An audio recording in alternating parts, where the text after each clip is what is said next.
Good evening po.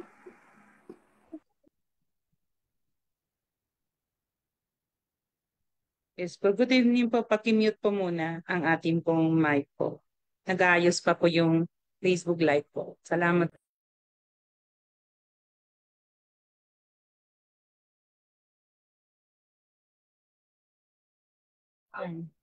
Hindi, may kumain.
Good evening po.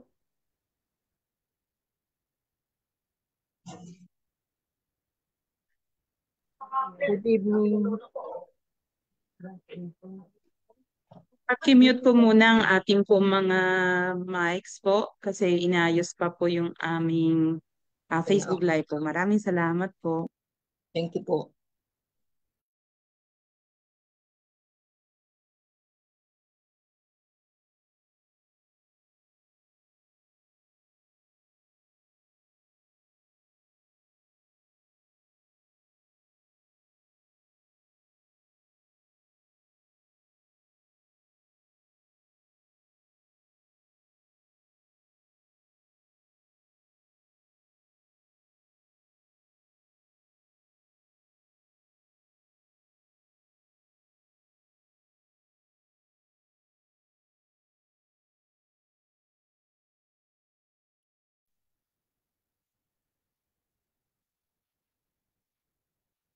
Magandang gabi po mga kapatid at welcome po sa ating Biblical Spirituality Weekly po ngayong araw ng Martes po as usual po sa ating pong date with the Lord and date with the Word of God.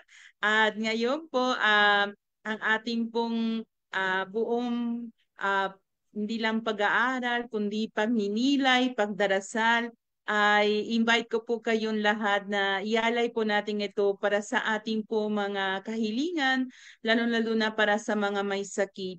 So welcome po muli sa ating mga kapatid dito po sa ating pong Zoom meeting na very early po sila. Ako po ang na-late. sa pagbukas ng Zoom. At welcome din po sa mga kapatid natin na sa Facebook Live po. Nakaroon po kami ng konting problema kaya medyo na-late po ng 4 minutes po ang pagsimula ng ating pong Biblical Spirituality Weekly. Pero sana kayo po lahat na nasa Facebook ay nakikinig po sa amin, manonood po din sa ating pong Biblical Spirituality Weekly. At ang ating pong parokya, ang ating pong Ministry of Biblical Apostolate na makakatulong po sa atin sa gabing ito ay ang Archdiocesan Shrine of St. John the Baptist po sa San Juan City. Ang Biblical Apostolate na ito ay very new but very active po. So salamat po sa Panginoon at sa kanilang lahat. At tayo po ngayon ay magsisimulang ating pong pagdarasal at ating pong pagninilay sa pamagitan po ng recap ng ating pong last session o last pong uh, Biblical Spirituality Weekly last week. So ngayon po tayo po ay makikinig po sa ating pong kapatid na si Sister Malu Evangelista. Siya po ang mag-recap po. Good evening po, Sis Malu. Okay. Good evening po sa inyo lahat. Good evening, Father Ado, Sister Lacis, mga kapatid ko, mga Bible Apostles, lahat po ng mga nakikinig natin sa ating kanya-kanyang parokya at sa ating mga kanya-kanyang barangay, sa aming barangay na Isabelita. Ako po ang magbibigay ng summary ng exposition ni Father Ado last week na tungkol sa tatlong tukso ni Jesus sa ilang na ito ay hango sa Ebanghelyo ni San Lucas sapagkat tayo po ay nasa year C. Ang ebanghelyo na ito ay tungkol po sa tukso ni Jesus na kung saan mahalaga po ang tukso dahil ito ay makapangyarihan. Ang tukso po ay makapangyarihan dahil siya ay naglalayo sa atin sa Panginoong Diyos. Gusto po kasi ng Diablo na agawin niya tayo sa Diyos. We are tempted because we are in good relationship with God. Because without temptation, it means we are no longer needed to be tempted dahil kasi tayo po ay nasa panig na ng Diablo. So, temptation po is not a sin. Nagiging kasalanan lang po ito kapag tayo ay nag-yes, kapag tayo ay sumunod sa tukso ng Diablo. So, sa ating pagbasa mula sa Santiago chapter 1, verse 12 to 15, dito po binigyan diin ang pagkakaiba ng pagsubok at tukso. Ang pagsubok ay test or trials, ang tukso naman po ay temptation. Ang trials po are test. God allows us to experience this test para tayo ay lalong lumago, maging malakas, at matutong umasa sa Diyos.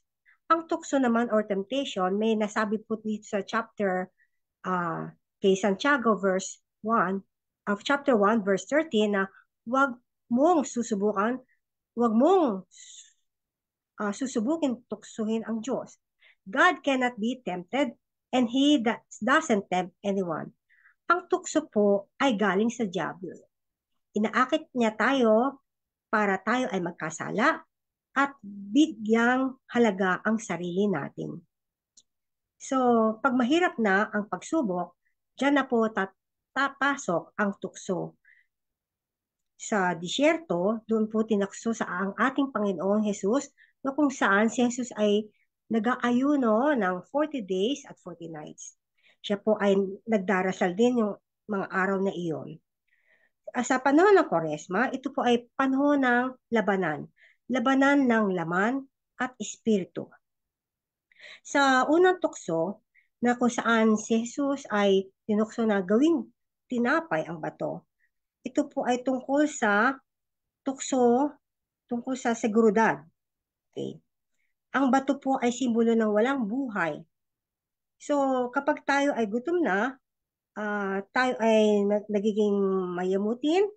So, ang gutom ay hindi lamang tungkol sa pagkain, ito rin ay ibig sabihin kakulangan sa pag-ibig, sa pagkayamanan, at iba pang makamundong bagay. So, tinutukso tayo ng Diablo na huwag magtiwala sa ating Panginoon. So, ito po, ito ay temptasyon na seguridad. So, paano ho malalabanan? Ito ay malalabanan sa pamamagitan ng ayuno. Sorry po. So, tayo po ay nakatuon sa ating sarili. Kapag tayo ay natutukso sa pamamagitan ng ayuno, nagiging selfless po tayo. Mas natututo tayong bigyan pansin ang ating kapwa. Sa pangalawang tukso naman, ito naman ay tungkol sa mga Diyos-Diyosan. Tayo ay tinutukso na umasa, maging makapit sa mga ari-arian, kayamanan, pera, at mga makabundong bagay. So ang panglaban po dito ay ang pagbibigay ng limos. Sa ating pag-aayuno, kapag tayo ay nagtitipid para tayo ay makapag-ayuno, itong ating mga natitipid na konting pera ay pwede nating ibigay sa ating mga kapwang nangangailangan.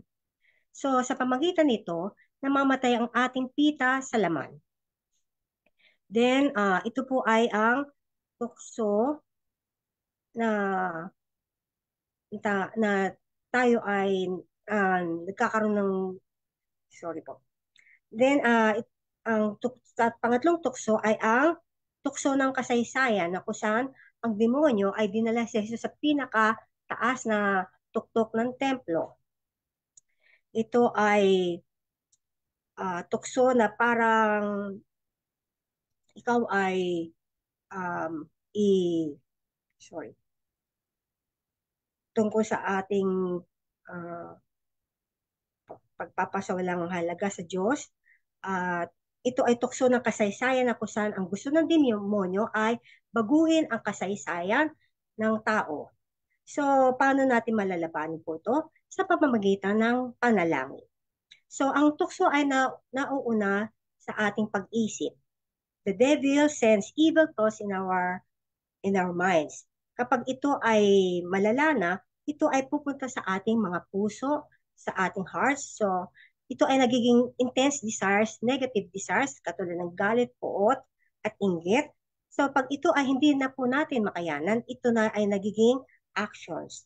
So, ang panglaban lamang dito ay ang ating mga panalangin. So, Jesus fasted and prayed for 40 days and 40 nights. Lalabanan niya po ito dahil sa kanyang pagpa-fast, pag-ayuno, pagrarasal. Tayo rin po ay hinihiling na mag-fast, abstain, mag-ayuno, magdasal, at maglimos. Lahat ng tukso ay ating malalabanan kapag tayo ay laging naka-angkla, laging nakakapit sa ating Panginoon. Maraming salamat po. Maraming salamat po, Sis Malu. At ngayon po tayo po ay magpapatuloy po sa ating pananalangin. Na maglilid po ng ating panalangin ay si Sister Emma Lopez. Tama po ba ako? Nawala yung aking ano. Opo, Sister Emma Lopez. Good evening po, Sister Emma. Good evening po. Sa ngalan ng Ama at ng Anak at ng Espiritu Santo. Amen. Panginoon Diyos na makapangyarihan, dinadakila po namin ang iyong pangalan. Pinapupurihan namin ang iyong biyaya at awa. Hiling po namin inyong patawarin ang aming pagkakasala at pagkukulang at sa aming pagbabaliwala sa pangangailangan ng aming kapwa. Salamat po, O Diyos, sa iyong mga salita na aming gabay sa araw-araw. Salamat sa pagpaalala sa amin na laging umiwas sa anumang tukso. Tukso na bumitaw sa aming MBA, tukso na bumitaw sa pagpapalaganap ng salita ng Diyos. Kasi po, minsan mahirap, minsan nakakapagod. Salamat po sapagkat kami ay laging nakakonekta sa iyo. Ipapadala mo po ang iyong Espiritu Santo at sasamahan kami hanggang sa wakas ng panahon. Tulungan mo po kami ngayon, Panginoon, na maging bukas ang isip, bukas ang puso sa mga salita mo na maririnig namin sa gabing ito upang kami karapat-dapat na magpayag at maisabuhay namin ang iyong mga aral. Ang lahat ng ito ay hinihiling namin sa iyong pangalan, kasama ang Espiritu Santo at ang Birheng Maria. Amen. Sa ngalan ng Ama at ng Anak at ng Espiritu Santo. Amen. Amen. Maraming salamat po, Sis Emma. At ngayon tayo po ay magpapatuloy po sa ating pananalangin sa pamamagitan po ng isang awiting. Hilingin natin ang tulong ng banal na Espiritu.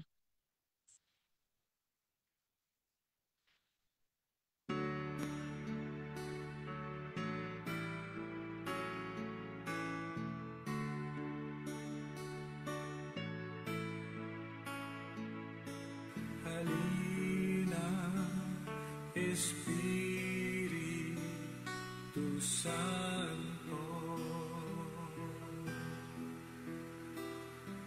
kinakailangan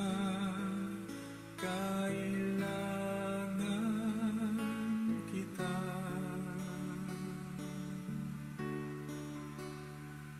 Sigla at lakas ng mahina,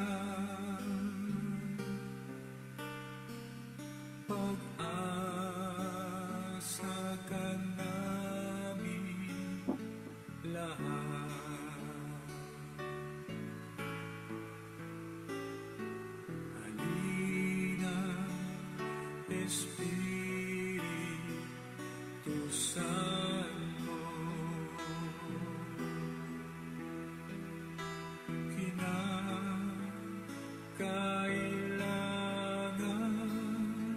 kita.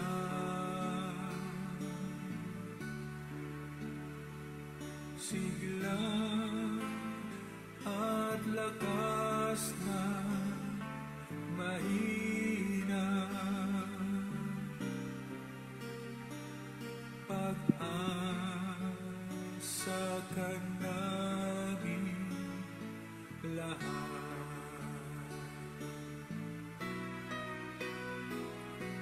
Halina, Espiritu Santo, kinakailangan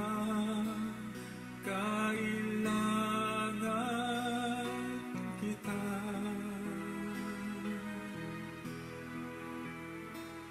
Sigla at lakas ng mahina, pag-asa ka namin lahat.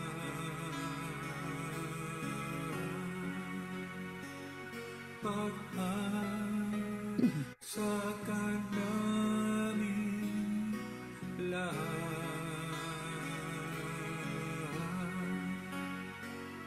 Pag-asa ka namin lahat.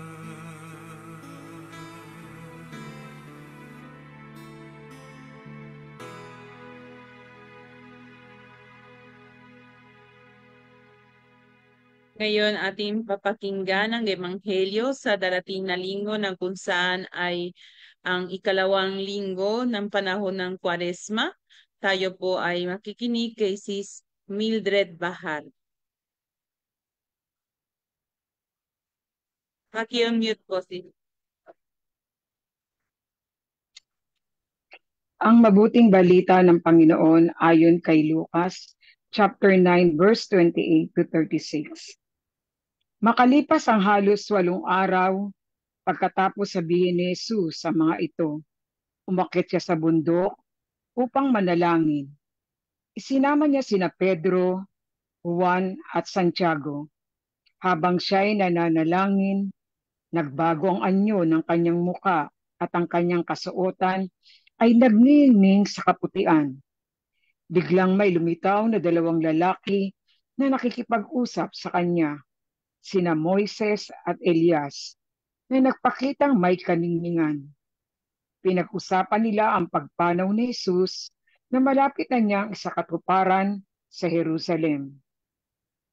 Natutulog sina Pedro noon at paggising nila ay nakita nila si Jesus na nakakasilaw ang anyo at may 2 lalaking nakatayo sa tabi niya. Nang papaalis na ang mga lalaki, sinabi ni Pedro, "Panginoon, mabuti po at nandito kami.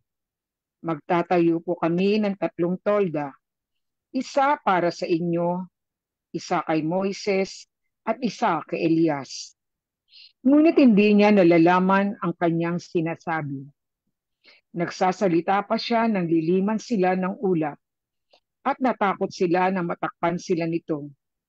May isang tinig na nagsasalita mula sa ulap. "Ito ang aking anak, ang aking hinirang. Pakinggan ninyo siya." Nang mawala ang tinig, nakita nilang nag-iisa na si Jesus. Hindi muna ipinamalita ng mga alagad ang kanilang nakita. Ang salita ng Diyos. Salamat sa Puri ka Diyos. namin, Panginoong Jesucristo. Ngayon po tayo po ay magpatuloy po sa ating pong pagdarasal, panalangin at pagninilay. Atin pong taimtim na marinig at makinig at sumabay po sa awitin po na ito.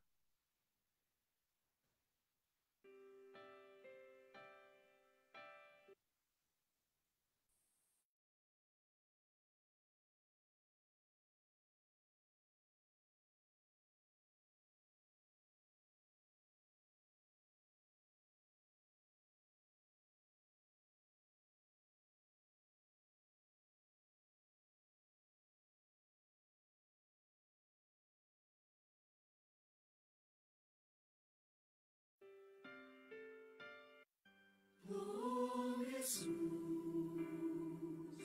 nawa'y ikawan mo ang hangad ko. Biyayang mata mo na luminaw pa at mag-ibayo bawat araw. Pagkakita ko sa'yo, gawing wagas, magsunod sa iyong mga bakas, gawing wagas, maglingkod sa'yo hanggang wakas. Nawa'y ang ibig ko, gawin ang ibig mo, nang sa kapwa ko maging katulad mo.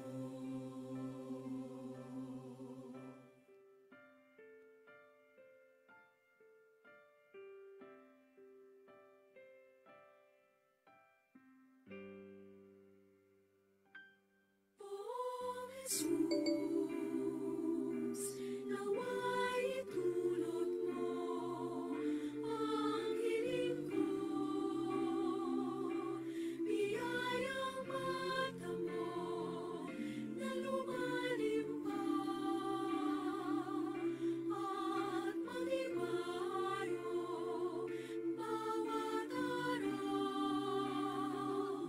Pagkilala ko sa'yo,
Ngayon tayo po ay magpapatuloy po sa pakikinig sa ating mga kapatid na taga Archdiocesan Shrine of St. John the Baptist po. Ang unang po magbabahagi po sa ating ay si Sis Dolor Bien.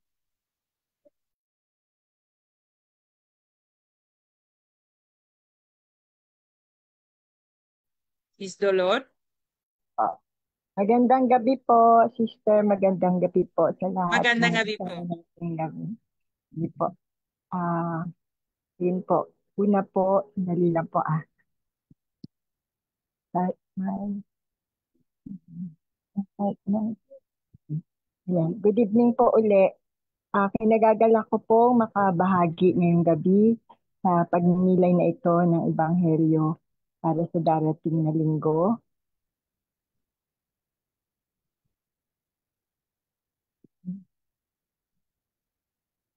Ayun po.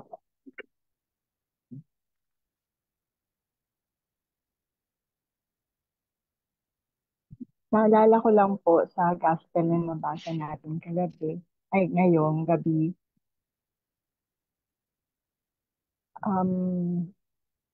Yung pong pagbabagong anyo ni Yeso Cristo sa presensya nila ng dalawa nila Elias ay para pong nagpapaalala sa akin kung gaano ang pagka-Diyos o gaano ka-divine ang ating Panginoon. Yung pong yung liwanag, yung pagbabalit anyo niya, yung kasuotan niya nagbago ay parang pagpapaalala na siya nga ay tunay na Diyos. Sa maraming oras po sa buhay ko dumating yung maraming mga pagsubok. Ang lagi ko pong inaalala yung panahon ng Kwaresma na kung ako nga pong makasalanan na pagtiisan ng Panginoon, gusto ko rin po sanang maunawaan lagi-lagi yung pong aking inaalala kapag may mga dumarating na pagsubok ay yung hirap na dinanas ni Kristo. Baga po parang knowing that, thinking and putting it into my heart, allows me to purify my heart to understand other people, especially those that hurts me. Sometimes the more that I love people, the more that they hurt me. They hurt us. Kasi pagka mas mababaw naman po ang relasyon niyo sa kanila, mas hindi po tayo nasasaktan. Pero mas malalim po ang relasyon natin sa kanila, mas mabilis po tayong nasasaktan.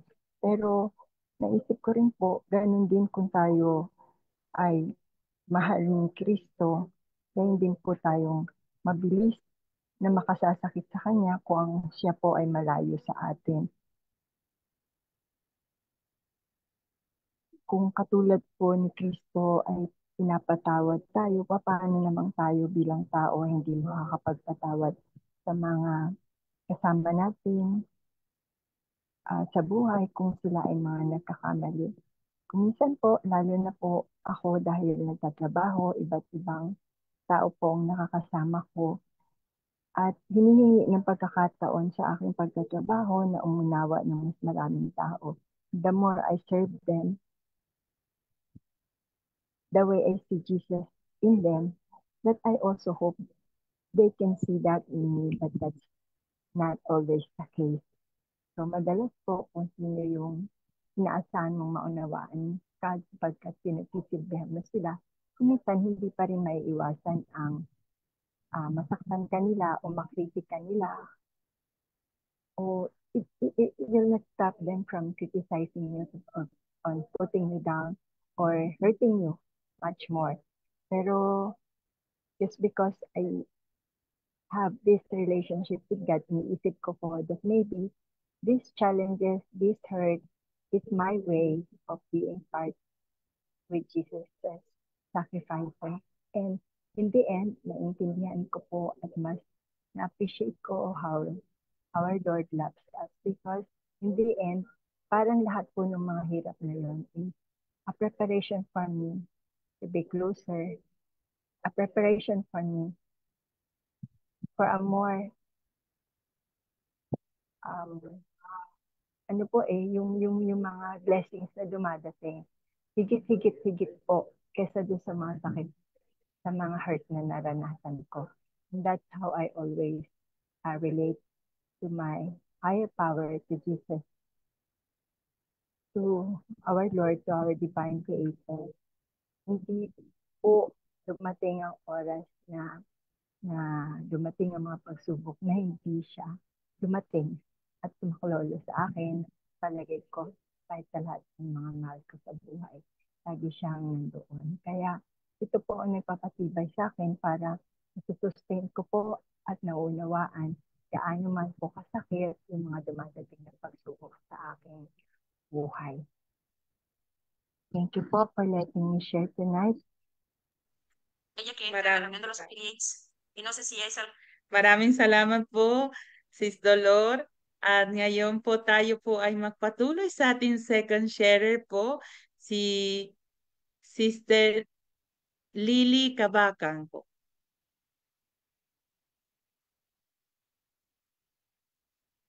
Good evening po, Sister Lily. Yan. Start ko lang po yung video. Yes, Ayan. sir. Okay. Good evening po. Good Good evening evening po. at sa lahat ng mga nakikinig at nanonood sa ating programang ito ng Biblical Spirituality.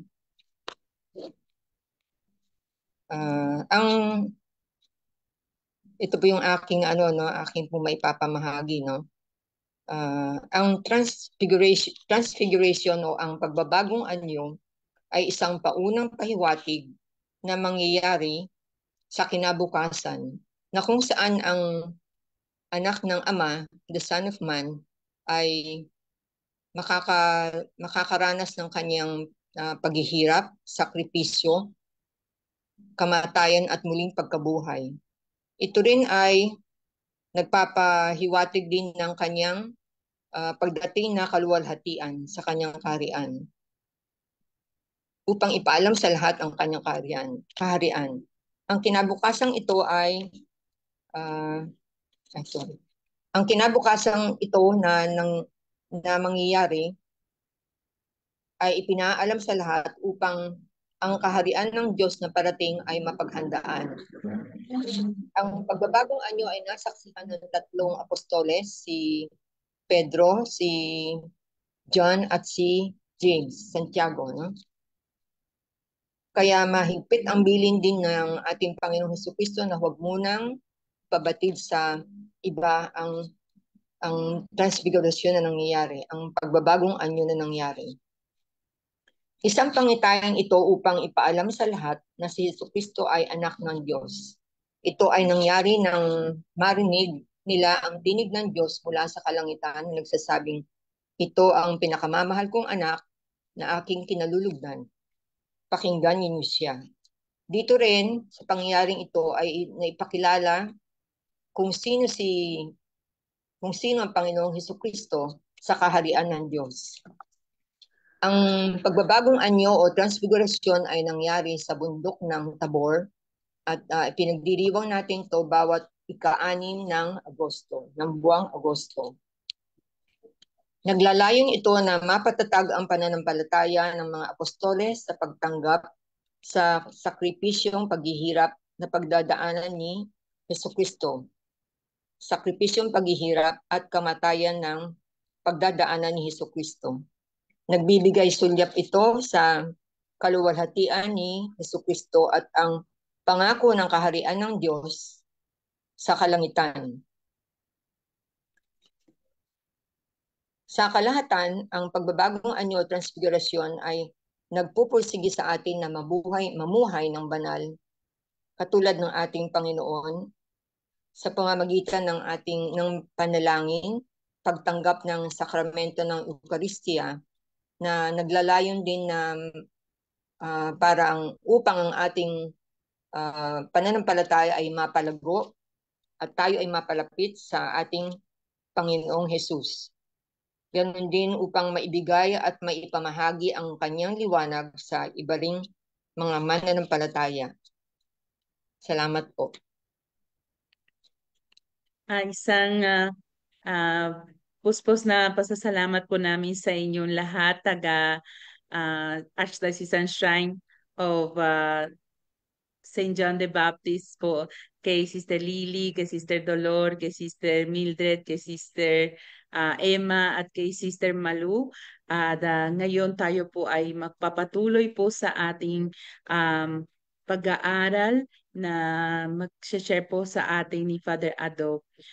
Si Father Ado ngayong pong gabi ay wala po siya dito sa ating piling by sa Zoom, dahil po meron po siyang meeting po na kailangan po niyang a-attend.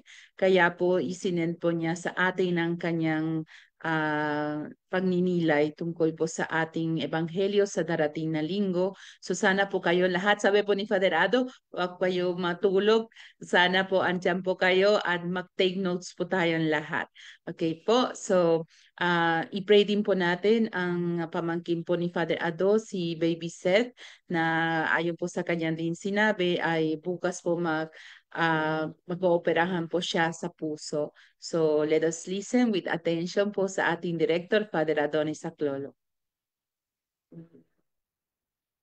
Magandang gabi mga Bible Apostles, Bible Coordinators mula sa iba't ibang parokya na totoo namang ibinibigay ang kanilang buhay, ang inyong buhay sa pagpapalaganap ng salita ng Diyos, pagpapahayag ng mabuting balita ng walang pagod.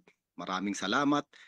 Sabi ng Panginoon, nung isang linggo, nung Miyerkules Santo, ang mga ginagawa nating lihim at hindi natin pinapangalangdakan ay may gantimpala, sapagkat nakikita ng Ama kung ano ang laman ng ating puso, kung bakit natin ginagawa ang mga bagay na yon, hindi para sa papuri o kadakilaan sa mundong ito, kung hindi dahil nais natin totoong maging mga anak ng Diyos, sumunod sa kalooban ng Diyos. Ganun din, magandang gabi sa ating mga kapatid na sumusubaybay, palagi nakikiisa sa pagninilay natin ng salita ng Diyos mula sa iba't ibang lugar sa Pilipinas, sa ibang bansa rin, na nasa Facebook Live. Minsan yung iba ay nakakapasok din sa Zoom. Totoo naman, napakagandang tapusin ang araw at magpahinga sa salita ng Diyos upang magkaroon tayo ng kaliwanagan. At ito nga ang ebanghelyo natin sa ikalawang linggo ng Kwaresma. Sa unang linggo ng Kwaresma, ang palaging ebanghelyo sa lahat ng taon ay ang tungkol sa mga tukso na nangyari kay Hesukristo sa ilang. At ito'y binigyan natin ng diin nung nakaraang linggo. At ganoon din sa ating programang ang Biblia ngayon ay binigyan natin ng diin din ang pagtuturo ng kasulatan at simbahan patungkol sa kaibahan ng pagsubok o tukso. At ngayon nga, sa tuwing ikalawang linggo ng Kwaresma, palaging ang ebanghelyo ay ang pagbabagong anyo ng ating Panginoon, kung saan inihayag yung totoong kalikasan ng kaningningan o liwanag ng pagiging Diyos ng ating Panginoong Hesus. At ito ang ating ebanghelyo mula kay San Lucas, Kabanata 9, talata 28 hanggang 36. At mahalagang tignan natin ang kahulugan nito sa ating buhay. Ngayon, yung unang talata o yung unang bersikulo, sabi doon, makalipas ang halos 8 araw, pagkatapos sabihin ni Jesus ang mga ito, umakyat siya sa bundok upang manalangin. Isinama niya sina Pedro, Juan at Santiago. Ang konteksto ng ebanghelyo ngayon ay dahil may sinabi raw si Jesus 8 araw ang nakaraan. At ano ba yung sinabi ni Jesus?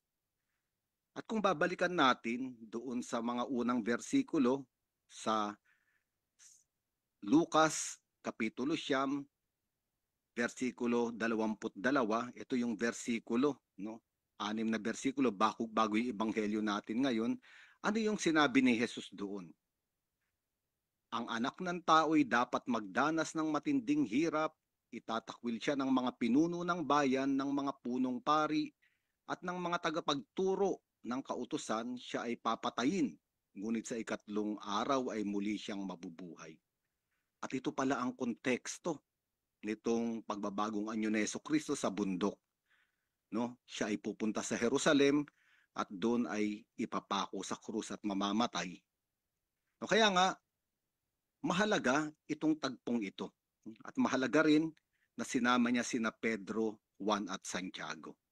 Sapagkat alam natin na sa Ebanghelyo ay 3 ulit na sinabi ni Jesucristo itong mangyayari sa kanya sa Jerusalem.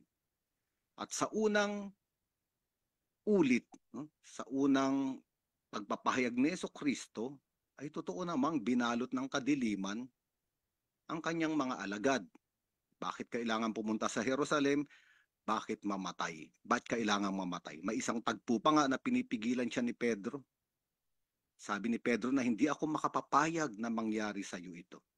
Kaya nga malinaw na ang konteksto ng pagbabagong anyo ni Jesucristo sapagkat ang ating Panginoon ay haharap sa Jerusalem at sa kanyang krus. At mahalaga rin sa ebanghelyo na ito ang pagsama ni Jesus sa kanyang mga alagad na si Pedro, Juan at Santiago. Alam natin, no, sa mga mahalagang tagpo sa ebanghelyo ay kasama niya ang 3 ito. Kasama niya ang 3 ito. Bakit? No? Bakit? Kung mababasa natin yung unang kapitulo bago itong ebanghelyo, yung San Lucas, Kabanata 8, no? Makikita natin doon lalo na sa talata 51, makikita natin na isinama na rin ni Jesus si Pedro, Juan at Santiago noong mamatay yung anak na babae ni Jairo. At sila yung isinama niya at ibinangon ang anak at muling binuhay. Ang ibig sabihin, binibigyan na ng konteksto ni Jesucristo sa puso ng mga alagad na totoong may kamatayan. Ngunit may kapangyarihan siya, higit sa kamatayan at higit sa krus, no? Para maunawaan nila. At makikita rin natin halimbawa sa Ebanghelyo ni San Lucas sa Kabanata 22, talata 39 hanggang 46, na isinama niya rin yung 3 alagad sa hardin ng Getsemani. At doon humarap si Jesucristo sa kopa ng paghihirap. Nakakatawa sapagkat doon ay natutulog itong mga alagad sa Getsemani. Hindi nila kayang tumagal, no, ng magdamag na manalangin ng Panginoon, kasama ng Panginoon. No? Kaya nga, makikita natin na napakaraming magagandang konteksto sa ebanghelyong ito. At bakit kailangan dumaan sa bundok na ito si Jesus kasama ang mga alagad na ito para ipakita yung liwanag at totoong kalikasan ni Jesus, no? Na siya ay totoong Diyos sa likod ng kanyang katawang lupa o katawang tao ay may kaningningan, may isang napakalaking kagandahan, isang dakilang liwanag ang nakatago. Kaya nga, kung magpapatuloy tayo ron sa ikalawang talata, no, sa verse 29 ng ebanghelyo natin ngayon, sinabi, habang siya'y nananalangin, nagbago ang anyo ng kanyang muka at kanyang kasuotan ay nagningning sa kaputian. At ito nga yung pinag-uusapan natin. No? Na totoo, habang nananalangin si Jesucristo sa isang taimtim na pakikipag-ugnayan sa kanyang Ama, lumabas yung totoong kalikasan, yung liwanag ng kanyang pagiging Diyos. No, kaya nga, yung mukha niya ay nagbagong anyo. Hindi na ito mukha na binubuo lamang ng buto, dugo at laman. So, ito ay ang mukha na ng Diyos na maningning. At yung kanyang kasuotan ay hindi na lamang isang kasuotan, isang balabal, no, na makalupa. Kung hindi naglagos, no, sa kasuotan na ito na tumatakip sa kanyang katawan, o maaaring sabihin natin na parang belo na itinatago yung totoong kaningningan, ay hindi naman pala talagang kayang itago. No? The veil cannot contain the true nature of Jesus Christ. Kaya nga, nagningning daw sa kaputian. Sabi nga sa Ebanghelyo ni San Marcos, ganun din sa pagbabagong anyo ni Jesucristo, wala raw kayang maglaba kahit gumamit ng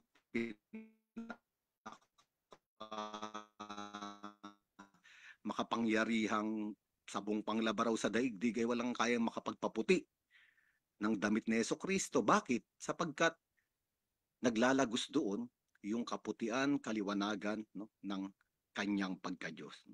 Kaya nga makikita natin mahalaga sa puntong ito yung pananalangin. Sapagkat ang pananalangin ay nagdadala ng liwanag at kaningningan. Ibig sabihin, yung nakatagong liwanag, kaningningan, kagandahan ay lalabas. No? Kaya nga halimbawa sa lumang tipan, si Moises ay 40 araw, 40 gabing kapiling ang Diyos sa bundok ng Sinai. Mababasa rin natin doon na nung bumaba siya ay nagniningning. Nasisilaw nga yung mga Israelita sa kanya. No?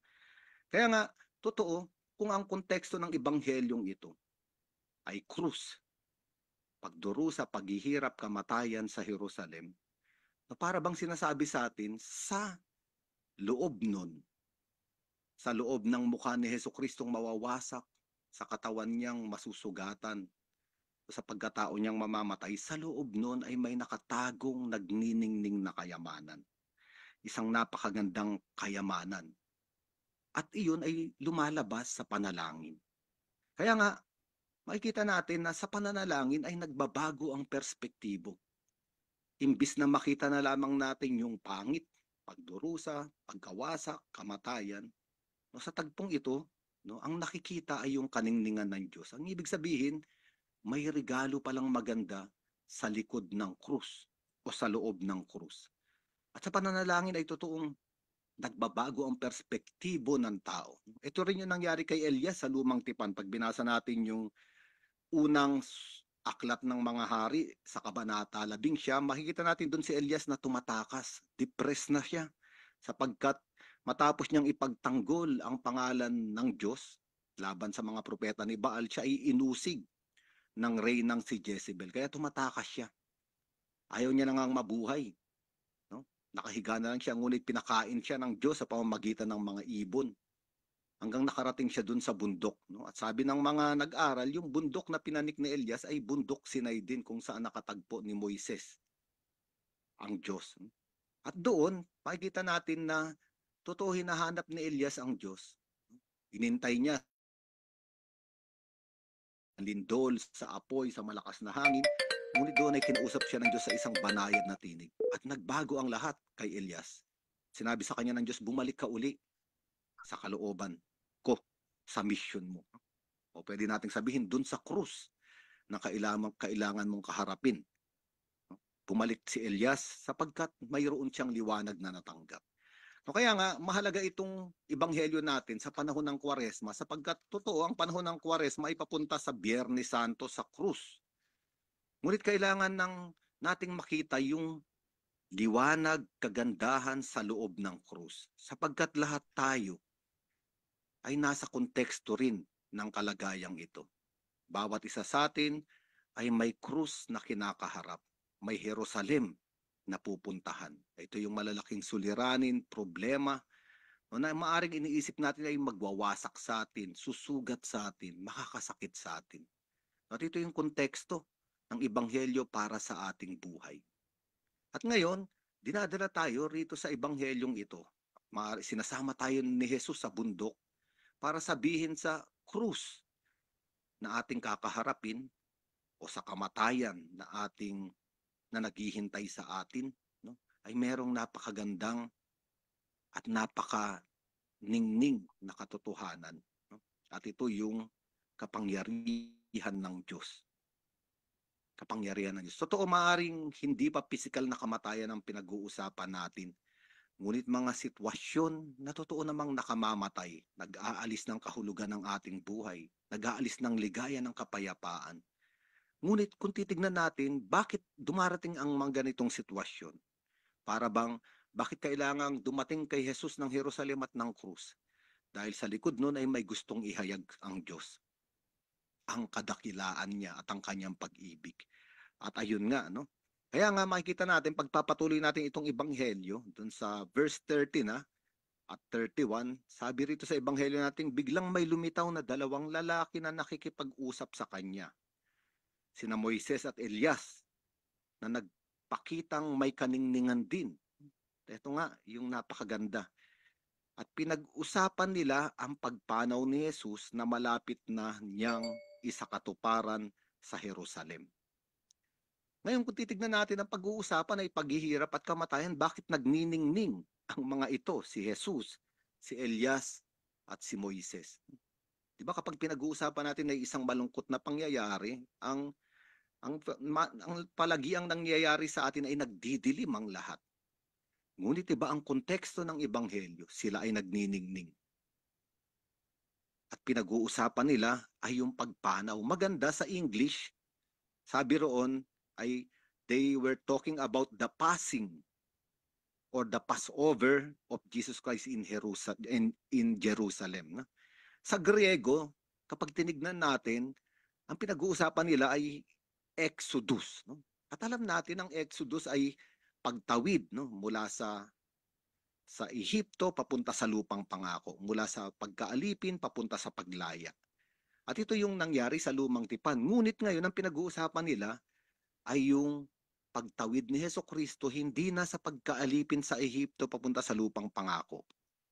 Ang pinag-uusapan dito yung pagtawid ni Hesukristo mula sa kamatayan papunta sa muling pagkabuhay. Dahil ito yung sinabi ni Hesukristo, mamamatay ako, ngunit sa ikatlong araw ay mabubuhay akong magmuli. Ang ibig sabihin, ito ang bagong Exodus. Kaya sila nagniningning. Sapagkat si Jesus, si Moises at si Elias, nakikita nila na ang kamatayan ay isa lamang lagusan para tumawid sa buhay. Ang krus ay isa lamang pintuan para maranasan yung kapangyarihan ng Diyos na higit pa sa kamatayan. At ito ang katuparan ng kautusan na nilalarawan ni Moises at ng mga propeta na nilalarawan ni Elias. Ang buong kasulatan, ang buong Biblia ay magaganap sa pagtawid ni Hesukristo mula sa kamatayan papunta sa buhay. At totoo, sa pagtawid ni Hesukristong iyon, ayun din ay para sa ating lahat. Sapagkat alam natin, ang kamatayan ay bunga ng kasalanan ng tao. Ang tao ay naalipin sa kasalanan, kaya siya ay namatay. At ito yung nangyari kay Adan at kay Eva, ang una nating mga magulang at sa ating lahat. Na totoo, kapag tayo ay nagkasala, tayo ay mamamatay. Alipin ng kasalanan, buhay pisikal, pero patay. Para tayong mga zombie. At dito tayo gustong itawid ni Hesukristo sa kanyang pagtawid, sa kanyang Exodus. At hindi lang iyon. Ang muling pagkabuhay na Hesukristo ay para bigyan din tayo ng dimensyon eschatological dimension. Na ang buhay natin ay hindi lamang dito sa daigdig, kung hindi patungo sa buhay na walang hanggan. Kaya nga ang Exodus ni Hesukristo ay para dalhin din ang tao mula rito sa lupa na nabubulok papunta sa kalangitan, sa totoo nating tahanan, kung saan tatamasahin natin ang buhay na walang hanggan. Kaya kung pag-iisipan natin ito sa mata ng pananampalataya, maaari rin tayong magningning. Maaari natin ring makita na lahat ng krus na ating dinadaanan, ang Jerusalem, mga panahon ng ating buhay na parang mahirap, maaari tayong magningning. Kung makikita natin yung pangako na binibigay ni Hesukristo sa kanyang sinabi, sa kanyang pagpapahayag. At ngayon makikita natin napakaganda sapagkat si Pedro, Juan at Santiago ay larawan din nating lahat. Sapagkat habang ang nangyayari ang mga ito, nakikita natin sa verse 32, natutulog sina Pedro noon. At paggising nila ay nakita nila si Jesus na nakakasilaw ang anyo at may dalawang lalaking nakatayo sa tabi niya. Eto na naman, sa gitna ng pagdurusa, sa pagharap ng pagdurusa, ang pagtulog ay larawan na parang ipinipikit natin ang ating mga mata. Ayaw nating imulat. Ayaw natin tignan. O pwede nating sabihin, ayaw nating harapin ang katotohanan. Kaya nga ang pagpikit ng mata ay pagtakas sa nangyayari sa ating buhay. Sa mga suliranin, pagsubok, mga hilahil. Nais nating matulog. Maraming taong depressed. Ayaw nilang mamatay, pero ayaw din nilang mabuhay. Nandun sa silid. Sarado ang bintana, sarado ang pinto, nagkukulong, tulog. Ayaw harapin ang krus ng buhay. At ito ang nangyayari sa atin at maaring nangyayari sa atin ngayon. Tumakas sa harapan ng ating Jerusalem, sa harapan ng ating krus, sa harapan ng mga pagdurusa na totoo namang mangyayari. Ang ibig sabihin ay hindi matanggap ng tao o hindi natin matanggap ang katotohanan. At isa pang kahulugan ng pagtulog ay managinip. No, kaya nga, kapag tumatakas tayo sa katotohanan ng krus ng ating mga buhay, nananaginip tayo. No, sana ito ang buhay ko, hindi itong nangyayari ngayon. Halimbawa, mahirap tayo, no, hindi na natin maharap ang ating pagkadukha. Mananaginip na lang tayo. Sana anak ako ni Ayala at ni Sobel. Minsan naman hindi natin maharap yung ating itsura, yung ating kaanyuan. Mananaginip tayo, sana ako ay magandang artista katulad ng isang Koreana o Koreano. Kaya naman, gusto nating magkaroon ng buhay ng iba sapagkat ayaw natin yung buhay natin at palagi tayong nananaginip. Mga taong gising, ngunit palaging nananaginip. No? This is a kind of alienation. Ayaw harapin, ayaw pasukin ng buhay, ayaw pasanin ng krus. Isa sa mga requirement ni Jesucristo, pasukin ng krus, pasanin ng krus. Ayaw ng tao, kaya kailangan managinip. Kaya nga, nakakasilaw ang katotohanan ito. Di ba sabi rito, nagniningning.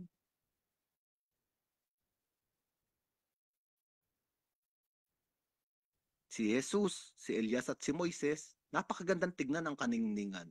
Pero yung salitang ginamit dito, hindi sila nagandahan, nasilaw sila. Ang taong nasisilaw sa harapan ng liwanag ay isang taong nabubuhay sa dilim. Palagi niyang tinatakpan yung kanyang mata. Ayaw niyang tignan. No? Kaya nga ito yung konteksto ng ebanghelyo ito. Pag-aralan Dinala natin ni Jesucristo kung si kaya niyong, Pedro, pag si Juan at si kung Santiago kayang ma-escape. para bigyan ng lakas, ng kaunawaan na lalagpas ang krus, lalagpas ang pagdurusa at merong bagong buhay. Parang sinasabi ni Jesucristo, matatapos ang gabi, darating ang umaga. Huhupa rin ang bagyo, darating ang magandang panahon. Gagaling din ang mga sugat, matatapos din ang kadiliman. At ito yung gusto niyang iparanas. Ngunit, makikita natin si Pedro, Santiago at Juan, katulad din natin na palaging gustong matulog. Tumakas sa katotohanan na ito at huwag unawain. Ayaw maintindihan. Kaya nga sa Getsemani, ganun din yung kanilang ginawa. Sa harapan ng kopa ng paghihirap, natulog na naman sila.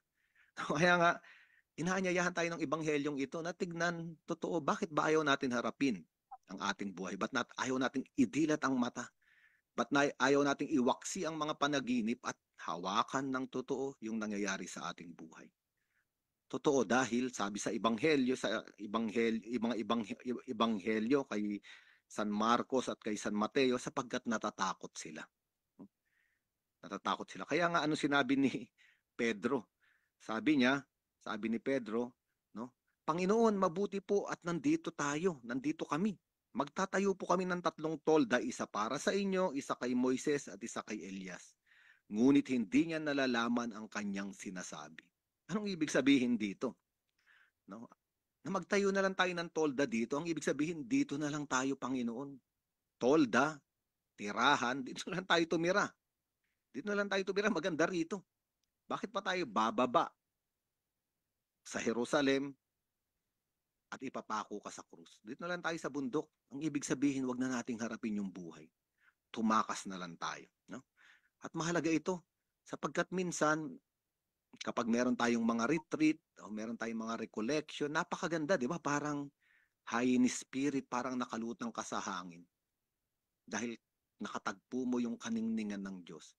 Pero minsan ang panganib sa atin ay huwag nang bumalik doon sa katotohanan ng buhay, sa realidad, sa pamilya, sa trabaho, sa pag-aaral, sa mga relasyon, sa mga ugnayan. Huwag na yun, dito na lang tayo, kasama natin si Father. Kung ako yung pare, sasabihin ko, hindi. Magsibalik kayo sa mga bahay ninyo, sa buhay ninyo. Kaya tayo dumadaan sa mga retreat, mga recollection, ay katulad nitong pagbabagong anyo ni Jesucristo para makita natin na may kaningningan sa gitna ng krus. May kagandahan sa ilalim o sa likod ng ating mga pagdurusa, pagsubok at mga problema. Higit sa lahat, may kapangyarihan ng Diyos na wasakin ng anumang sitwasyong nakamamatay para bigyan tayo ng buhay. Kaya nga parang sabi ni Pedro, dito lang tayo, comfort zone na natin to. Huwag na nating harapin ang lahat. Kaya nga, sa makatuwid, katulad ni Pedro, Juan at Santiago, maraming tao ang hindi pa rin nakikita o wala pa ring mata ng pananampalataya na maunawaan yung sinabi ni Jesucristo. Magdurusa ako, pahihirapan, mamamatay, ngunit mabubuhay pagkatapos ng ikatlong araw. Ang nakikita pa rin ng maraming tao ay hanggang dun lamang sa pagdurusa, pagpapahirap at kamatayan. Kaya nga ang Kwaresma ay hindi natatapos sa Biyernes Santo. Ang Kwaresma ay paghahanda para sa muling pagkabuhay. At napakagandang panahon na ito para tayo ay totoong itulak sa pananalangin at magningning o makita yung kaningningan o yung liwanag ng mga krus na ating pinagdadaanan. No? Kaya habang nagsasalita pa si Pedro ng mga salitang hindi niya naman naiintindihan, no? Nililiman sila ng ulap. At may nagsalita. Magsalita ang isang tinig mula sa ulap at ito ang Diyos. Sabi ng Diyos, ito ang aking anak, ang aking hinirang. Sabi sa English, my beloved, ang aking pinakamamahal, pakinggan ninyo siya. Nang mawala ang tinig, nakita nilang nag-iisa na si Jesus, hindi muna ipinamalita ng mga alagad ang kanilang nakita. At mahalaga itong sinabi rito, no? Habang nagsasalita pa si Pedro tungkol sa tolda, may lumilim na ulap. Sa lumang tipan, napakaganda sapagkat nung ibinigay na ng Diyos ang Ten Commandments, ang mga tipan ng utos ng Diyos sa bayang Israel, inutusan din ng Diyos na gumawa ng tolda si Moises. At doon nilagay sa loob ng tolda yung kaban ng tipan. Andun sa kaban ng tipan yung 10 utos, yung baston ni Aaron, at yung mana. At yung tolda sa lumang tipan ay nilulukuban din ng ulap. Tanda ng presensya ng Diyos. Na naroon ang presensya ng Diyos sa tolda. Kaya ngayon tolda sa lumang tipan, ito ang tagpuan ng Israel at ng Diyos. Parang ito yung tinatawag natin na nuptial chamber. Yung kung saan taimtim nagtatagpo sa pag-ibig ang Diyos at ang kanyang bayan. At alam natin na ang toldang ito ay naging konkretong templo sa Jerusalem. Ito na ang tagpuan.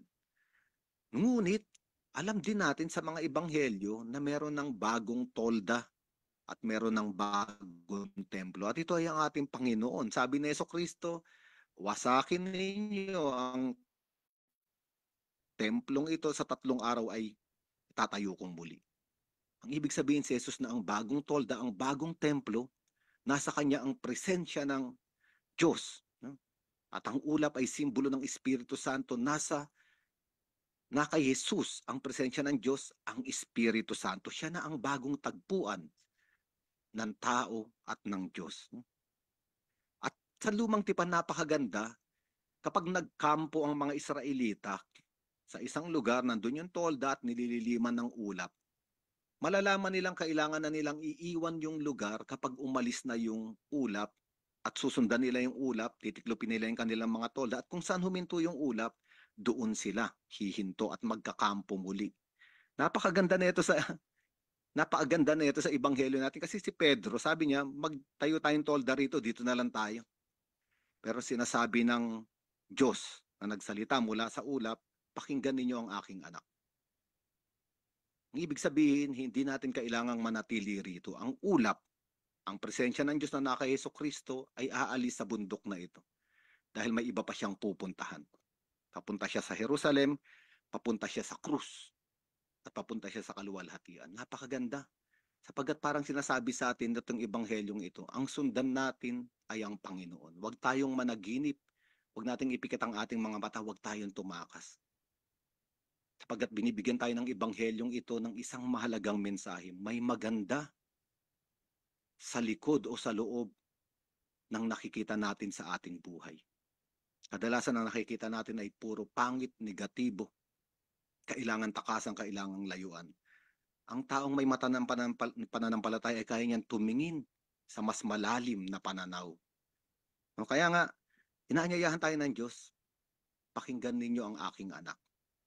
Para bang sinasabi sa atin, pasukin natin kung ano man ang krus na kailangan natin pasukin. Huwag natin takasan ng mga problema. Kasama yan sa buhay. Ngunit hindi diyan nagtatapos ang buhay, kundi may kagandahang iniaalay ang Diyos.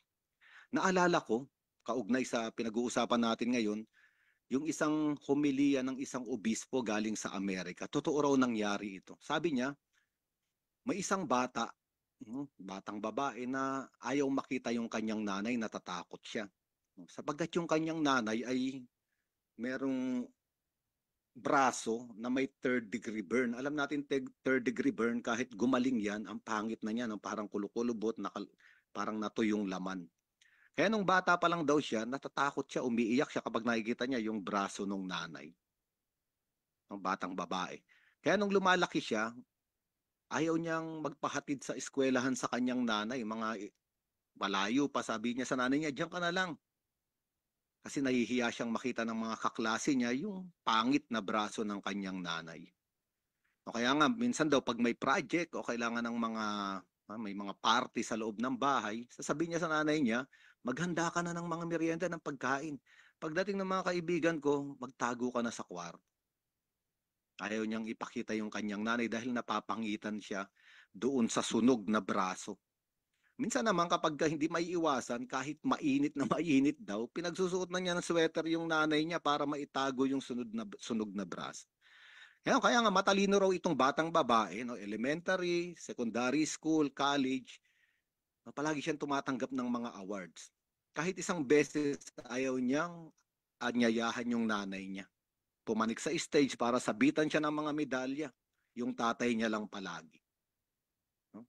At kahit na nga may nanligaw daw dito sa batang babae, gusto makilala nung lalaki yung nanay. Boyfriend ako, gusto ko makilala yung nanay. Ayaw daw ipakilala nung batang babae. Kaya nga nung nakagraduate na siya, matalino, maraming alam, nagkaroon ng magandang trabaho at nakapag-abroad daw sa ibang lugar na mas mataas ang sweldo.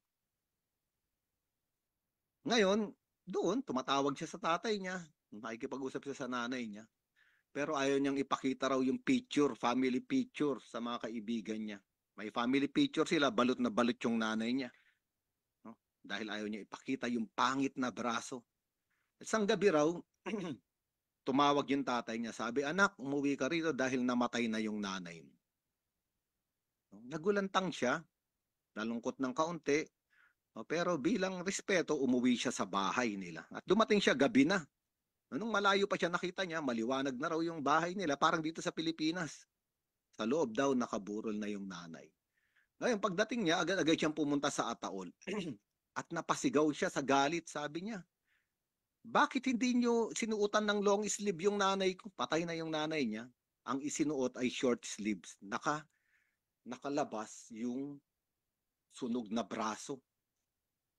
Nagalit siya ron sa mga kamag-anak nila, sa mga pinsan niya. Bakit niyo hinayaan na ganito yung ayos ni nanay sa kanyang burol? Pupunta pa naman dito yung boyfriend ko, katrabaho ko, mga eskwela ko, kaibigan ko. Nakakahiya. Nung gabing iyon ay hindi na raw nakapagpigil yung tatay. Hinarap siya, sinabi niya, anak, sabi ng tatay, matagal ko nang gustong sabihin sa iyo ito mula nung bata ka pa. Ngunit pinipigilan lang ako ng nanay mo. Nagulat siya. Ano yung gusto mong sabihin sa akin, tay?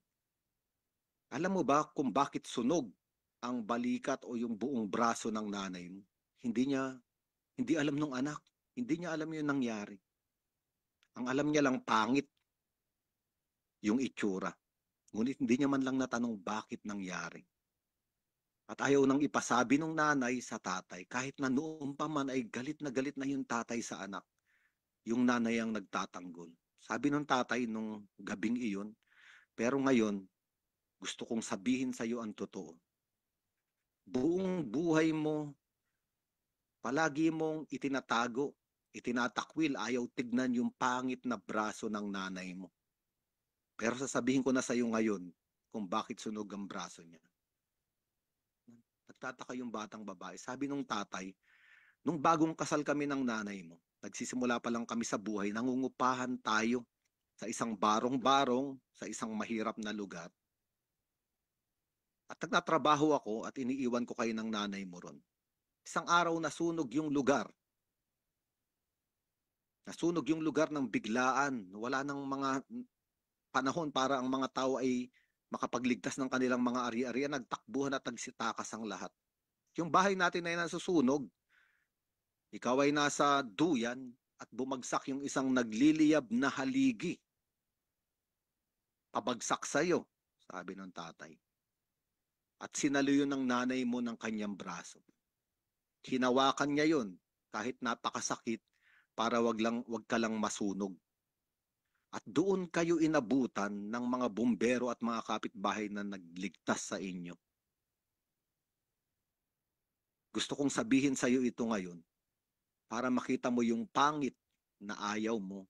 Ayun yung pinakamagandang nangyari sa buhay mo. At napaluha yung anak.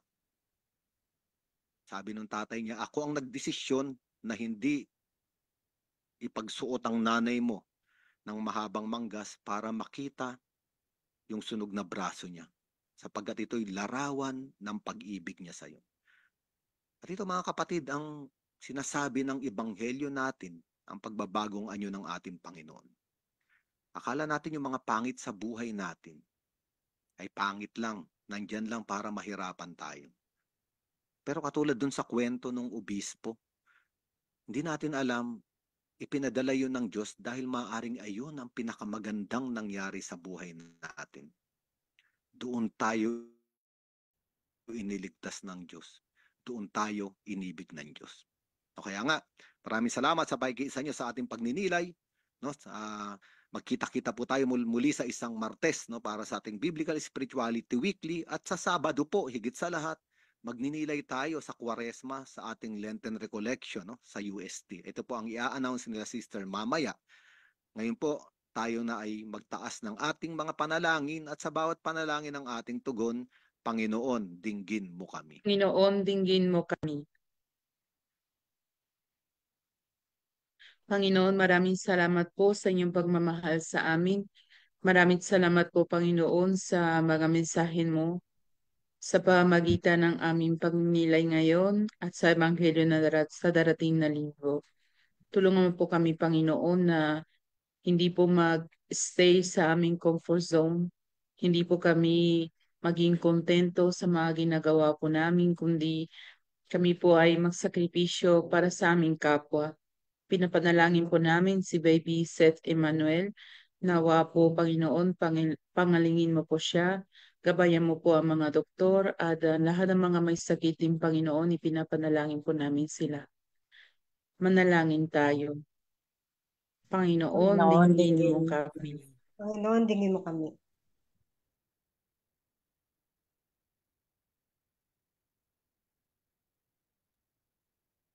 Panginoon, nawa patuloy niyo po kaming palakasin para po kami ay manatili pong gising, Panginoon, sa mga pagkakataon na kami po ay napanghihinaan ng loob.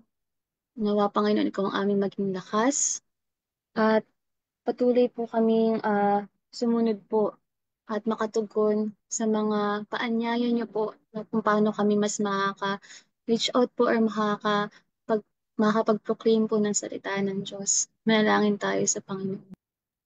Panginoon, dinggin mo Panginoon, kami. dinggin mo kami.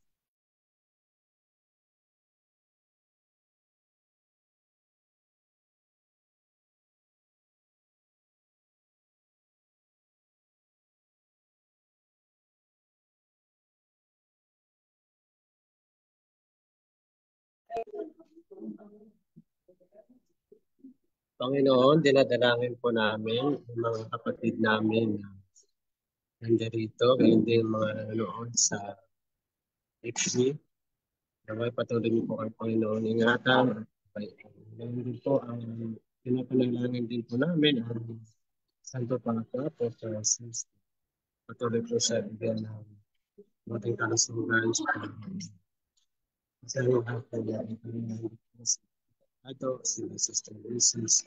Hindi po may mga karamdaman. Panginoon, Tingin mo po ang aming panalangin. Panginoon, dinggin mo Panginoon, kami. dinggin mo kami.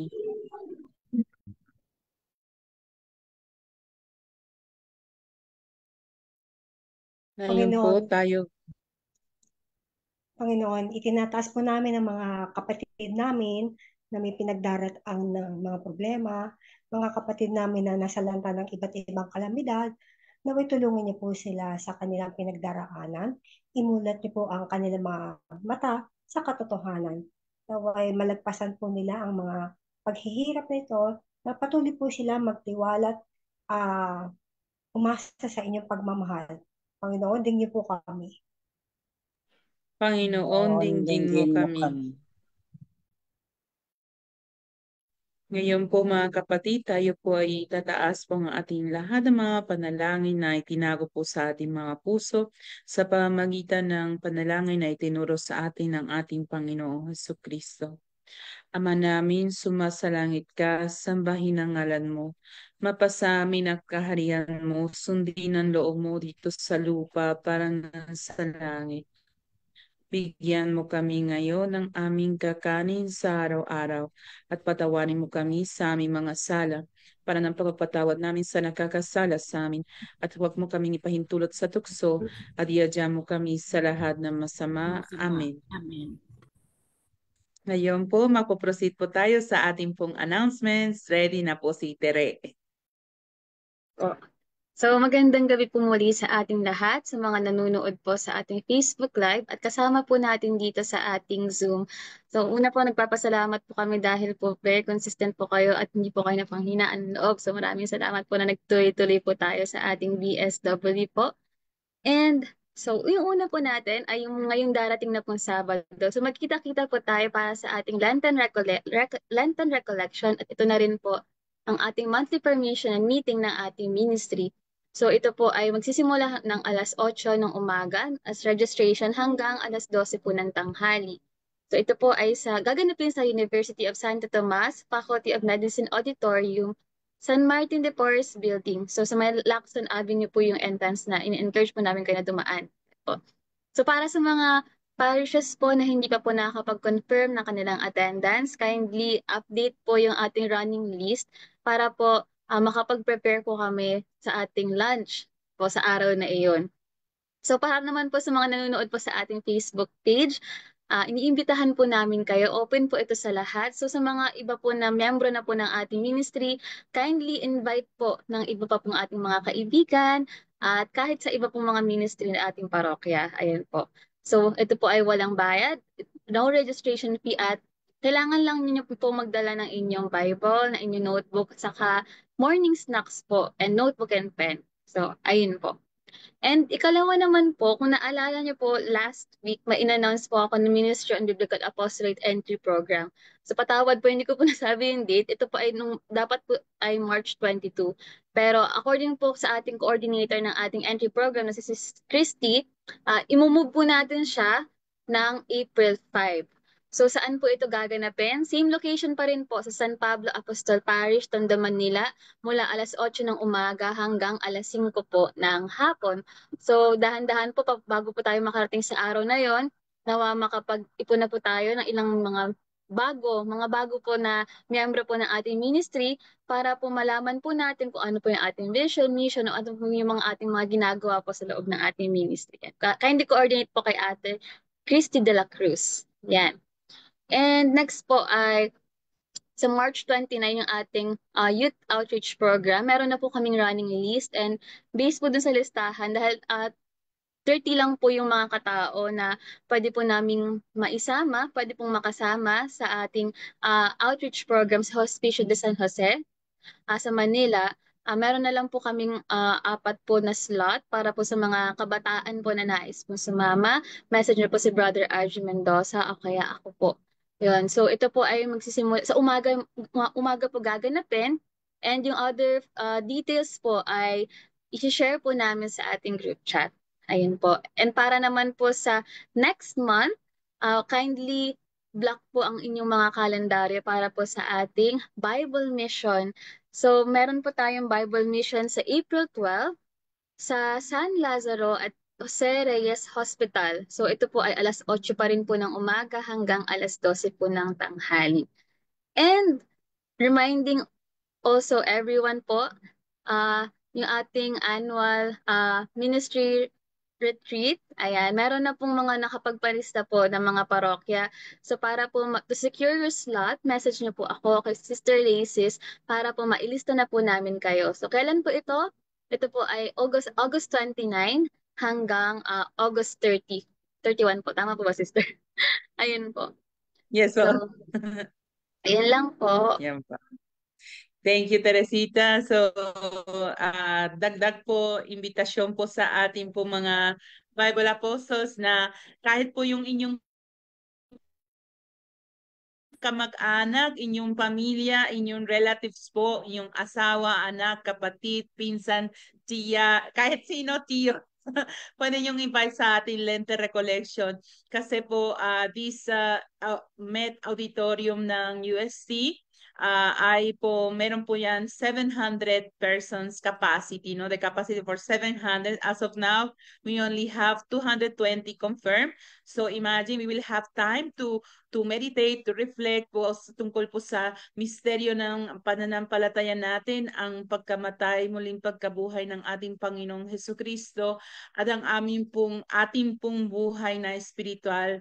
So, and then may free lunch po tayo. So, sana po mga kapatid, tayo po ay magbigyan po ng oras na at ng ating pong sarili sa ating recollection po. So, kindly po, reminder na ang mga may sasakyan, pakidala po, pakisend po sa akin ang mga plate numbers and type of car so we can advise po ang guard po doon sa UST. So ang entrance po muli ay Lacson Avenue.